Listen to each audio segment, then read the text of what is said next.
Seigneur, tu comptais sur nous pour faire aimer ta justice, mais nous fermons les yeux pour rester bien tranquilles. Après la Deuxième Guerre mondiale, le maréchal Rommel, un adjoint de Hitler, avançait avec ses troupes à partir de la Libye vers l'Égypte pour envahir l'Égypte. Et en face de lui, l'armée anglaise dirigée par Montgomery.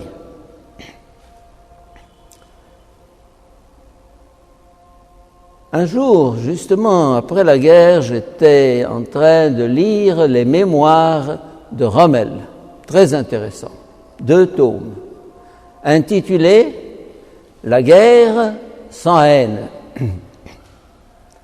La guerre sans haine. Peut-on faire la guerre sans haine, sans haïr l'ennemi? Ben oui. On combat pour une valeur, pour la justice, pour le droit, mais on n'a pas le droit de haïr celui qu'on combat. Distinguer entre le mal et celui qui commet le mal. Je combats le mal. Je combattrai même celui qui commet le mal, mais jamais je n'ai le droit de le haïr. Une maman qui donne une raclée à son enfant ne le haït pas. Elle simplement fait son devoir. Pourquoi je dis cela? Je dis cela parce que Jésus aujourd'hui, dans l'Évangile, voyant le temple de Dieu envahi par des commerçants, des vendeurs de bestiaux, des changeurs, se met en colère. Il prend un fouet et paf, il les fiche à la porte.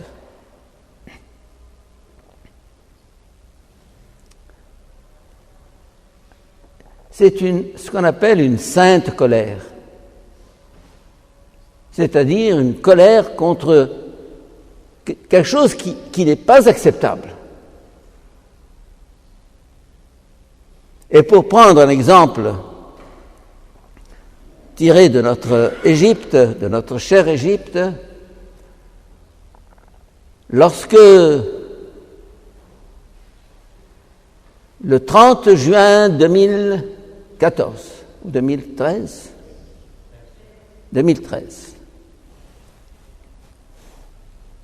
le maréchal Sissi, général en chef de l'armée égyptienne,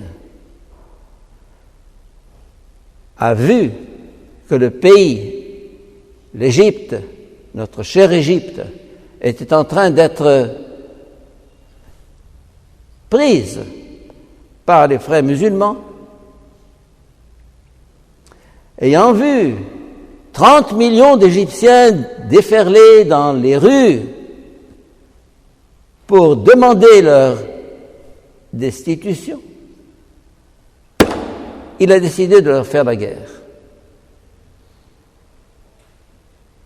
La guerre contre des gens qui voulaient dépecer l'Égypte, la vendre à la Libye, au Soudan, à Israël, à la Palestine, que sais-je, au Hamas. Et le combat a été rude. Il a combattu les frères musulmans et il continue jusqu'à présent parce qu'ils ont été déclarés terroristes.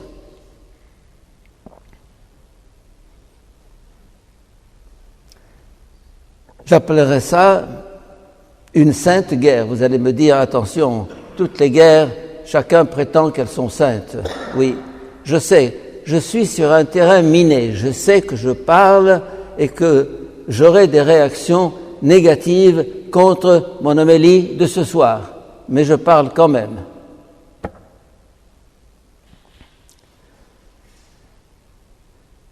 Ça veut dire que devant le mal, il ne faut pas se taire. Devant l'injustice, il ne faut pas se taire. Devant ceux qui vous volent votre humanité, il ne faut pas se taire. Il faut taper sur la table, descendre dans la rue, manifester et au besoin, combattre. Combattre? Oui, combattre.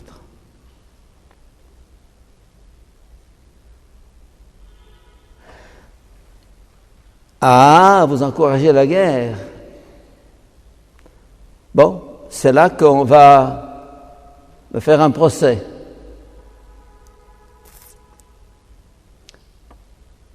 Jésus a dit « Bienheureux les pacifiques ».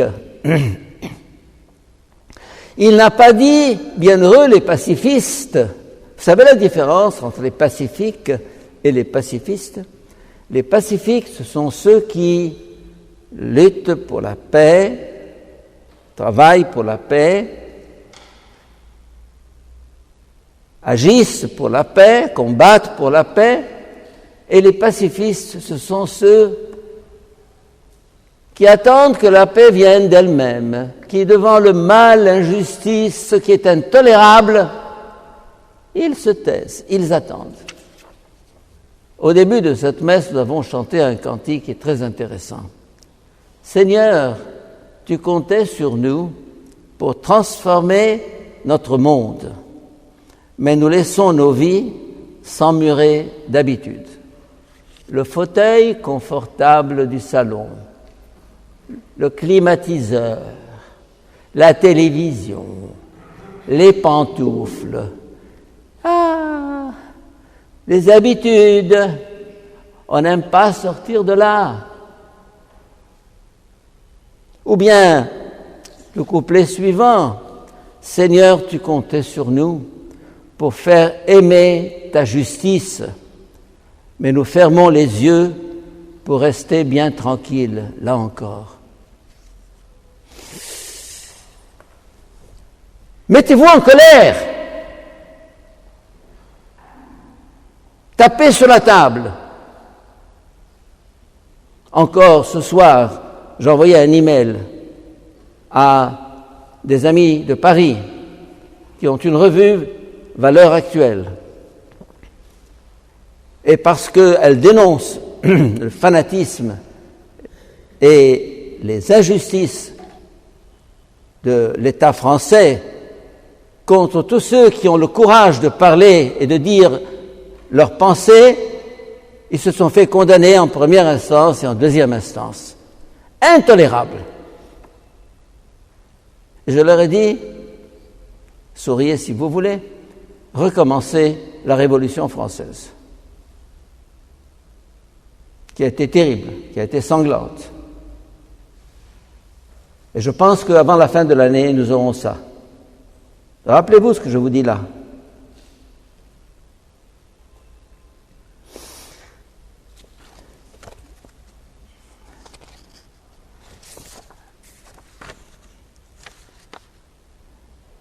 En 1990, j'ai écrit un texte terrible que je vais vous lire.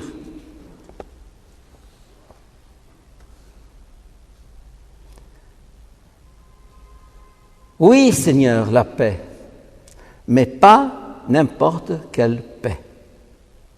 La paix dans la justice et dans le droit, dans la vérité et la lumière. Et cette paix peut exiger la violence et la guerre, la lutte et le combat. Aïe!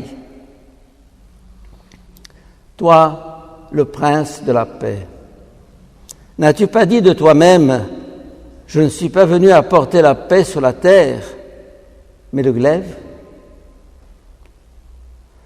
Toi, le grand rassembleur des hommes, dont la mission fut de ramener à l'unité les enfants de Dieu dispersés, n'as-tu pas dit, je suis venu séparer? Toi qui as dit de toi-même, je suis doux et humble de cœur,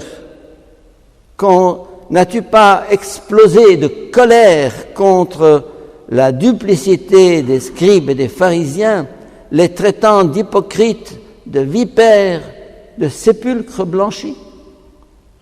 Toi, l'agneau immolé, n'as-tu pas fabriqué un fouet de tes mains, fustigé les vendeurs du temple, renversé leurs tables et leurs comptoirs? C'est l'évangile d'aujourd'hui. Toi qui as proclamé sur la montagne « Heureux les pacifiques », n'as-tu pas dit aussi « Le royaume de Dieu souffre violence et les violences en emparent ». C'est bien facile de vouloir la paix, tant que les autres en payent le prix, tant que les autres nous fichent la paix et nous laissent en paix, dans notre opulence, notre inconscience et notre égoïsme. Jésus, tu es venu mettre le désordre, semer le trouble, ébranler nos systèmes, bousculer nos certitudes. Car la paix que tu proposes est au terme d'un long chemin, au bout d'un rude combat, le combat pour la justice et le droit.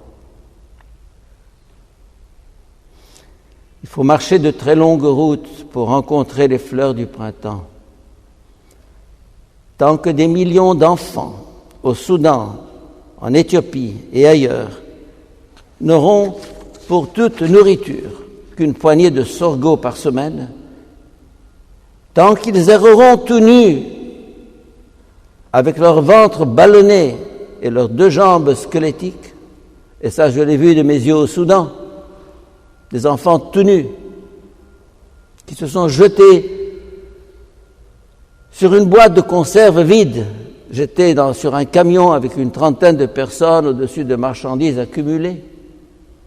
Et un des Arabes avec nous a ouvert une boîte de corned beef, a mangé et a jeté la boîte. 2 enfants complètement nus se sont précipités sur la boîte pour lécher ce qui est resté sur le couvercle. Je l'ai vu.